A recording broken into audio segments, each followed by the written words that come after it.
Congresswoman Ann Matibag, you are recognized. Good afternoon, Mr. Chair.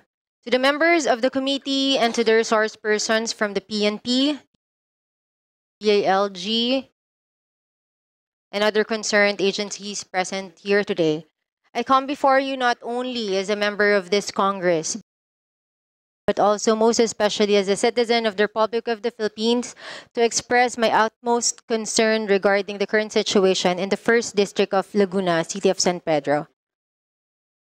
I presented during my privileged speech at the Session Hall last May 6, 2024, the 4 instances where the breach of public trust was committed by the PNP San Pedro against our constituents. Hindi ako mapapagod na ulit-ulitin ang mga kalabisan na aking naranasan at nakita sa mahal kong bayan ng San Pedro.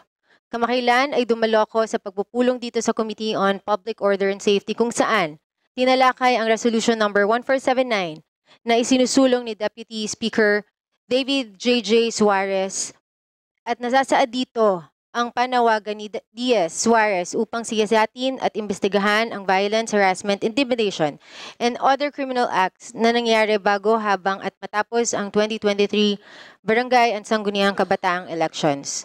Tulad ng tinalakay sa nakaraang committee hearing kaugnay ang mga pahayag ng PNP Lucena, maihahambing natin ang karanasan ng mga mamamayan ng Lucena sa mga hindi magagandang pangyayari na dinadanas rin sa San Pedro. Pruweba ang mga ito ng kakulangan sa isang matibay, matatag at pinalakas na pamumunuan ng PNP na siyang magtatanggol sa karapatan ng bawat mamamayan at hindi lamang ng para sa iilan. I present to you once again the 4 out of the numerous instances where the lapses of the PNP or its interpretation of its policy are strongly evident.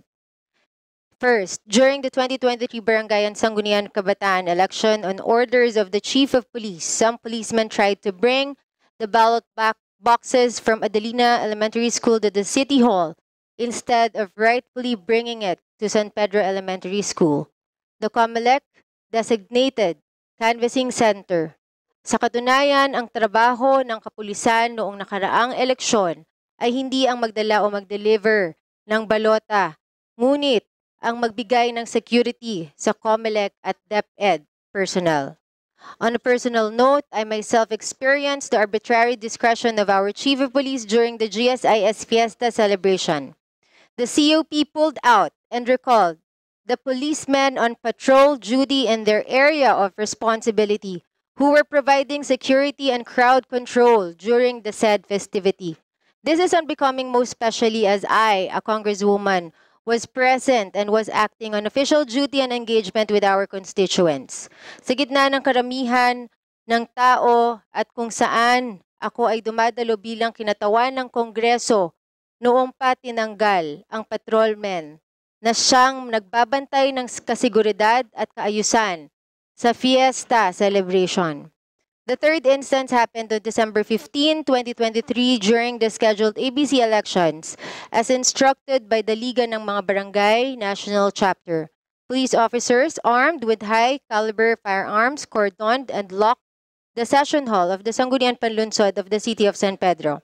This prohibited the entry of elected punong barangays from conducting their scheduled meeting where the election of the ABC officers will take place.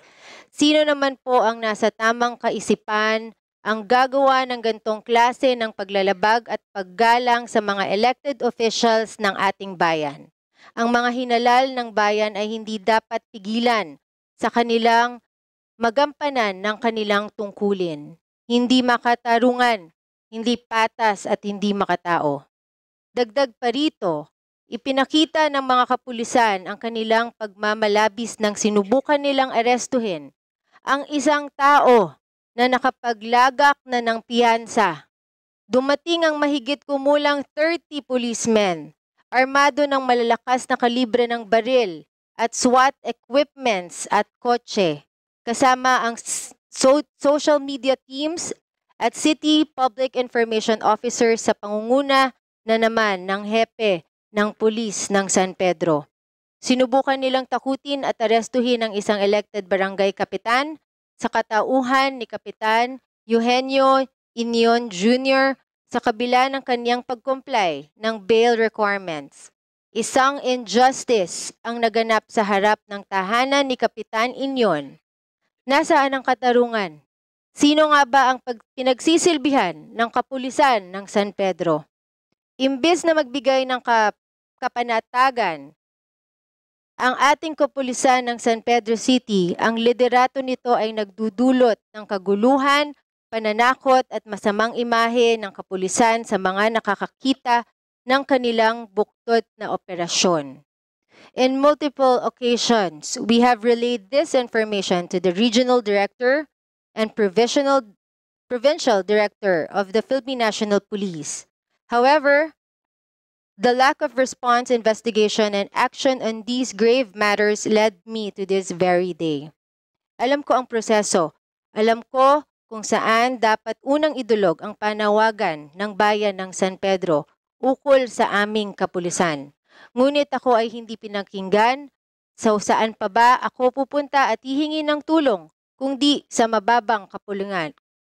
Kung saan ang bawat boses ay pakikinggan at bibigyan ng karampatang aksyon. Bilang isang nanay, isang babae, katakot-takot ang mga pangyayaring ito. So nasaan na ang seguridad na siyang dapat maramdaman ng mamamayan ng tulong ng ating kapulisan? Hindi ko lubos maisip na sa loob mismo ng aming village ay mangyayari ang ganitong klaseng harassment at intimidation. Kaisa po ang representasyon nito sa panawagan na muling bisitahin ang Philippine National Police Act upang mabigyan ng tunay na kahulugan ang intensyon ng batas na ito para mabuwag ang private armies ng mga politiko. Ubusin ang mga tiwaling miyembro ng kapulisan at baguhin ang masamang imahe ng ating pambansang pulisya.